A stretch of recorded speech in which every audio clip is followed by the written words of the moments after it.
EPS 95 pension धारकों के साथ खिलवाड़ किया जा रहा है। उनसे झूठे वादे, झूठे आश्वासन देकर राजस्थान में परिवर्तन यात्रा निकालने वाले कई ऐसे नेताओं के नाम सामने आज इस वीडियो में लाने वाले हैं। दोस्तों, आज मैं राजस्थान के अलावा ऐसे कई राज्यों की बात करने वाला हूं जिसमें अलग अलग जो कि बड़े नेताओं के टच में है। जैसे कि आप जान सकते हो, प्रधानमंत्री या फिर मुख्यमंत्री के टच में ऐसे नेता, ऐसे राजनेता जिन्होंने ईपीएस 95 पेंशन धारकों को है वो झूठे आश्वासन, झूठे वादे किए। जिसमें आप सबसे पहले बीजेपी के सबसे दिग्गज नेता यानी कि सीपी जोशी, वे राजस्थान के प्रदेश अध्यक्ष बीजेपी से भी हैं और उन्होंने ईपीएस 95 पेंशन धारकों को चित्तौड़गढ़ में एक वादा भी किया था कि मैं आपकी मांगों को लेकर यहाँ पर है वो सरकार से बात करूंगा और आपकी मांगे है वो 100% पूरी करवाने का लिए मैं पूरा प्रयास करूंगा। लेकिन वो ऐसा ना करके राजस्थान में यहाँ पर परिवर्तन यात्रा निकाली जा रही है और बीजेपी के इस परिवर्तन यात्रा में बहुत ही बड़े स्तर पर यहाँ पर है वो खर्चा किया जा रहा है और बहुत ही बड़े स्तर पर यहाँ पर पैसा लगाया जा रहा है। लेकिन ईपीएस 95 पेंशन धारकों की जो मांगे है वो मांगे पूरी करने के लिए इनके पास फंड नहीं है, इनको पेंशन देने के लिए इनके पास पर्याप्त फंड नहीं है, ईपीएफओ के पास पर्याप्त फंड नहीं है और ये यहाँ पर इनके पास इतने भी पैसे नहीं है कि ईपीएफओ को एक लेटर लिख सके कि क्या ईपीएस 95 पेंशन धारकों की आप मांगे पूरे क्यों नहीं कर रहे हो। ये ईपीएफओ से एक बार भी लेटर नहीं लिखा और ईपीएस 95 पेंशन धारकों की ये मांगे पूरी करवाने के साथ साथ आप देख सकते हो राजस्थान ही नहीं बल्कि अन्य कई राज्यों में अभी चुनावी माहौल है और 2023 के अंत तक यहाँ पर है वो बहुत ही बड़े चुनाव यानी कि राजस्थान के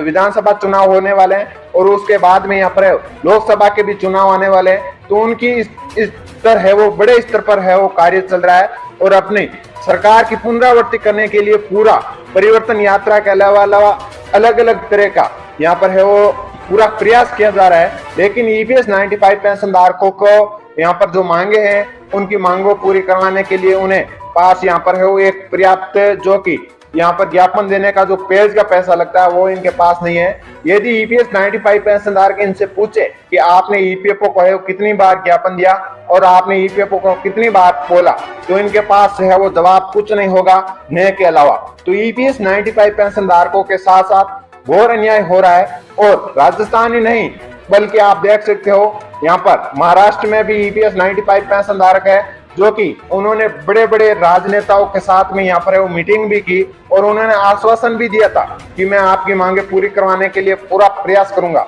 लेकिन उन्होंने ऐसा ना करके उन्हें झूठे वादे किए गए और झूठे वादों के साथ में ही वो मीटिंग खत्म की और मीटिंग खत्म करने के बाद वहां से वो पीछे हट गए, वहां से रफू चक्कर हो गए और वहां से दिखाई देना पूरा बंद हो गए। तो ईपीएस 95 पेंशन धारकों की आखिर मांग करेगा तो पूरी कौन करेगा। सबसे मुख्य बात यह है कि ईपीएस 95 पेंशन धारक दर दर की ठोकरें खा रहे हैं और ठोकरों के साथ साथ वो अपने घर से भी दूर रह रहे हैं और अलग अलग जहां पर है वो कुछ भी कर रहे हैं। ईपीएस 95 पेंशन धारक अपने स्तर पर जो भी प्रयास कर रहे हैं, सरकार से जो भी मांग कर रहे हैं वो मांग आपको मैं वीडियो के अपडेट में हर बार वीडियो के रूप में आपको मैं देता हूं, आप सभी देखते हो। लेकिन ईपीएस 95 पेंशन धारक आप और हम देखने से क्या होगा। जब ये सरकार ईपीएस 95 पेंशन धारकों की मांगे नहीं सुनेगी तो आखिर सुनेगा कौन। इस देश में ईपीएस 95 पेंशन धारकों की मांग कौन सुनेगा। आप देख सकते हो G20 जैसे बड़े प्रोग्राम इस देश में हो रहे हैं और अलग अलग देशों से यहाँ पर है वो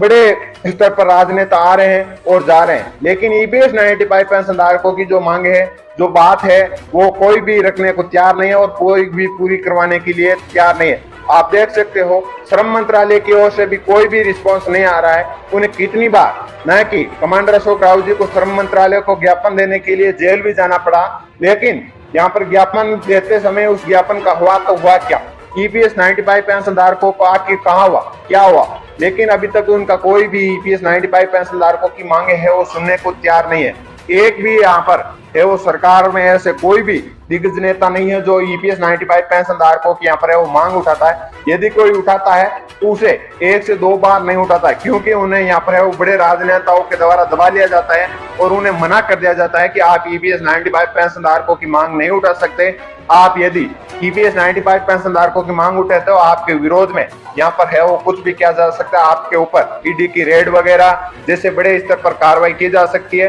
तो वो भी राजनेता दबाव के कारण यहाँ पर है वो किसी प्रकार के ईपीएस 95 पेंशन धारकों की है वो मांग नहीं उठाते। तो दोस्तों यहाँ पर अब ईपीएस 95 पेंशन धारकों को ही मजबूत होना पड़ेगा, क्योंकि ईपीएस 95 पेंशन धारकों के साथ में है वो 2 बड़े नेता मौके आ रहे हैं इन नेताओं के रूप के सामने, और इन 2 मौकों में ईपीएस 95 पेंशन धारक अपनी मांगे है वो पूरी करवाने के लिए पूरे जगजोत तरीके से तैयार रहे, क्योंकि ये मौके बार बार नहीं आते। आप राजस्थान का रूप देख सकते हो, राजस्थान के अलावा कई ऐसे राज्य हैं जिनमें लोकसभा व राज्यसभा के चुनाव आ रहे हैं। जैसे कि आप राज्यसभा के चुनाव में राज्य सरकार के ऊपर दबाव बना सकते हैं और लोकसभा में आप केंद्र सरकार की सरकार के ऊपर यहाँ पर है वो दबाव बना सकते हैं कि यदि आप ईपीएस 95 पेंशन धारकों की मांगे पूरी नहीं करते हो तो हमारे 75 लाख प्लस ईपीएस 95 पेंशन धारक है वो आपको वोट नहीं देंगी। जो ईपीएस 95 पेंशन धारकों की जो मांगे पूरी करेंगे, जो बात रखेगा, उन्हें यहाँ पर है वो पूरा वोट दिया जाएगा, पूरा समर्थन किया जाएगा। तो इसी के साथ में दोस्तों ये आपको छोटी सी वीडियो के रूप में अपडेट दी जो राजस्थान के अलावा कई ऐसे राजनेताओं के सामने में चेहरा लेके आया। तो इसी के रूप में मैं अलग अलग चेहरे लाता रहूंगा जिन्होंने वादे किए थे और झूठे लुभावने वादों के साथ वोट लेने का जिन्होंने काम किया था, उनको अभी यहाँ पर है वीडियो के रूप में मैं आगे लाता रहूंगा। तो दोस्तों फिलहाल इस वीडियो में वैसे इतने ही, मिलते हैं एक नई वीडियो नए अपडेट के साथ। तब तक के लिए जय हिंद जय भारत।